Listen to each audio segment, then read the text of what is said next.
Gentlemen, could we give a round of applause as our distinguished guests take their seats on the dais? Thank you. Madam Poonam Singh, Regional Director, WHO Southeast Asia Region, Shri Amitabh Bachchan ji, distinguished guests and friends from the media. It is my privilege to welcome you to this event with Mr. Bachchan focused on hepatitis. It is personally meaningful to me too. I used to live with hepatitis. Now I don't, because modern treatments have enabled me to clear the virus from my body. I am among the fortunate ones to have overcome viral hepatitis. There are many millions who need to be in the same place where I am today, hepatitis-free. Today, we have increasing global awareness of the need to address hepatitis. We also have better tools to fight hepatitis in the form of vaccines for hepatitis B and drugs for both hepatitis B and C. The short video we are about to see puts it all in perspective.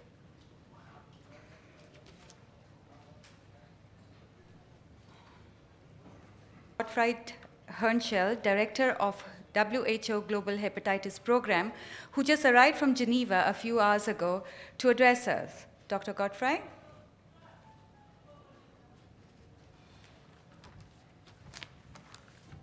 Thank you very much and good morning. Madam Regional Director, Dr. Poonam Singh, Mr. Amitabh Bachchan, distinguished guests, ladies and gentlemen. I'm really honored and delighted to be back here in Mumbai, where we just less than a year ago, on the 28th of July last year,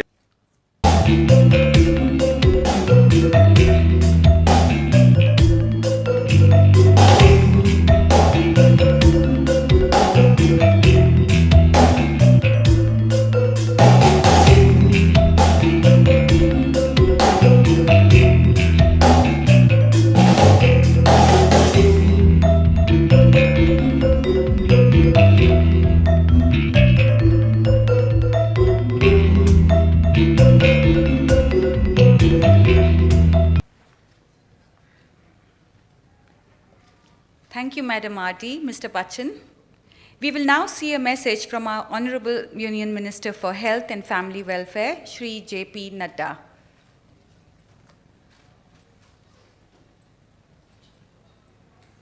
Honorable Dr. Poonam Singh,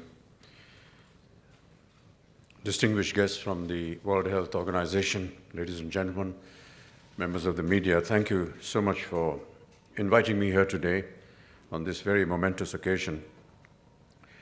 May I, at the outset, Dr. Singh, thank World Health Organization for considering me as your ambassador for the Southeast region. It's an appointment that I most humbly accept. Thank you.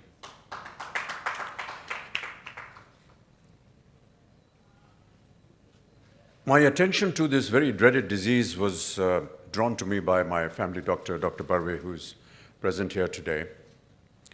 He came across to my house with a group of fellow doctors and for the first time informed me about the presence of hepatitis B, what it was doing to society in general, and what needed to be done in order to cause prevention, detection, and cure. Hepatitis was something that I have spoken about personally, and I've always believed that if there is a campaign that needs to be propagated strongly, effectively, and if there is something personal that can be attached to that campaign, then I believe that the campaign has a greater value.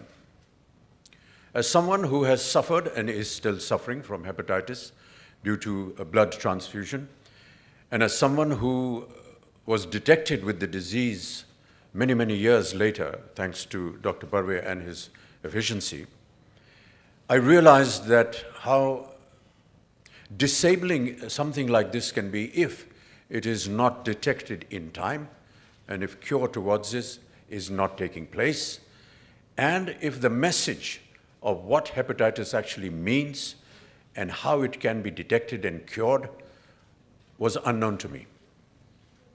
But when I did find out through my various conversations with very efficient people in this region and connected with this campaign, I felt that I must work towards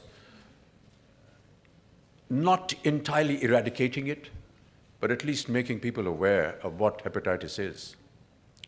We saw a wonderful video just now of a gentleman, Mr. Karnani, talk about how he contracted the disease, and it could well have been me speaking there because that is exactly how I contracted hepatitis B.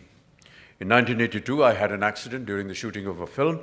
There were about 200 donors of blood. I required almost 60, well, not really bottles, but packets, or I don't know what the exact word is, platelets, etc.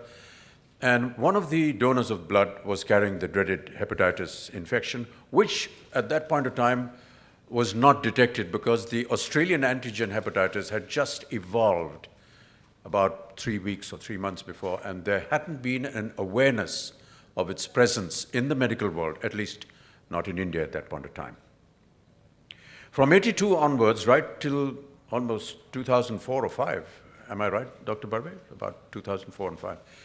On a regular analysis of what we all go through during the course of the year, it was detected, and it was very alarming at that point of time because I was informed by the medical team that 75% of my liver has been destroyed. Having said that, they also reassured me that even if you lose 75% of your liver, you can still survive with a balanced amount. Apparently, even if you have 12% of your liver alive and working, you can live a normal life. One of the examples of living with 25% of his liver is now standing in front of you and speaking to you. And I felt that if I could deliver this message to millions of other people, not just for this country, but for the region or for any part of the world, I hope that with my face and my voice, if it is worth being heard, I would want to propagate that. And that is how this entire campaign began.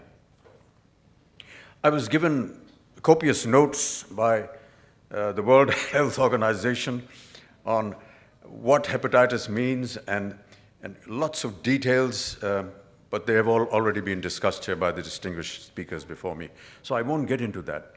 I just need to say there are 2 or 3 points that need to be given attention. One is that no matter how hard the World Health Organization or people connected with it, or personalities and celebrities connected with it, work towards propagating this campaign, until and unless we get support from the government, from the local governments, until and unless we get the commitment from the workers who are going to go out and spread this message, until and unless people stop discriminating just because somebody is suffering from hepatitis, we are not going to make the kind of progress that we are envisaging towards this campaign.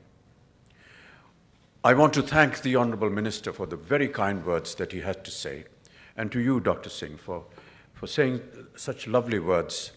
But I just feel that it's wonderful to hear these words, but how wonderful it would be to hear that we were able to succeed in our campaign rather than in writing accolades about somebody who's going to get connected with this campaign.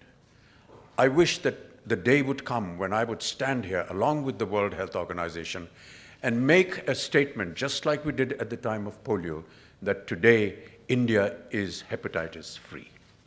And that would be a great achievement, I feel, if we can achieve that within the course of this campaign. I want to stress the fact that during the polio campaign, there was huge efforts that were made by all of us. We worked for almost 8 years. There was a lot of resentment. There were many obstacles that came our way, but we fought through it. But we really wanted to give credit to those workers who went out into the remotest parts of the country to deliver the dosage. They were the people who faced the wrath, the anger of the people that did not want to get these 2 drops of polio. And therefore, whenever we design anything for the hepatitis B campaign, please, most humbly, I respectfully want to say that please look after that worker We will stand here and we will stand in front of the media with a lot of attention, wearing our suits and ties and making strong proclamations. But it is that worker that will go out there and talk to the people and tell them and educate them of what hepatitis is that really matters. I will become a face. I will say whatever I have to say. It will not be possible for me to go out to that village, to that family, to be able to personally talk to them. I wish I could. I wish we could have an arrangement where we could gather these families together. We could gather these people who are not believing in this campaign. I would love to be able to sit and spend some time. But obviously, it's not possible for me to go everywhere. I can make videos, I can write articles. Use me to the best possible way in delivering this message to millions of people. But please do also take care of that worker, because he's the main force that is going to be responsible in the eradication of this very dreaded disease. Thank you so much for having me here today. I hope that we can meet here again soon, Dr. Singh, and members of the World Health Organization, to one day, as I said, announce that India is indeed today hepatitis-free. I wish to plead with the government and say, your cooperation, your effort is most worthy, most valuable, and most essential. During the polio campaign, we spoke to every state minister and urged the ministry of that state to support us. And I have to admit that it was their support and their help and their financial help that was able to give a kind of bonus respect to the campaign of polio. I would urge the government of India to also include hepatitis in this most valuable campaign.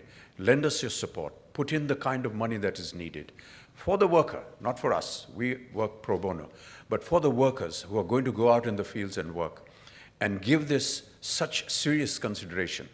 You've heard the speaker before me from Geneva talk about the number of people that are getting affected by hepatitis, and it is equatable almost to some of the major diseases that are existing in the world today, whether it is HIV, whether it is TB or cancer. This is horrendous, but it can be cured if it is detected in time. I remember Dr. Barve and me went across to the United States of America to get a second opinion upon my hepatitis, and we were fortunate enough to discover that there is a medication which, if taken regularly, may not eradicate it, but would stop the further increase of hepatitis in your body. I can fortunately say that from the recent tests that we have done, that seems to be working on me, because we have seen through various medical blood tests that there's now not really a remission, but a stoppage to the deterioration of my liver because of the hepatitis virus. So if we can all join hands together, spread the same kind of message to the government, to the associations, to the organizations that are working, I do hope that we will achieve what we have set out to achieve to make India free of hepatitis. Ladies and gentlemen, thank you very much.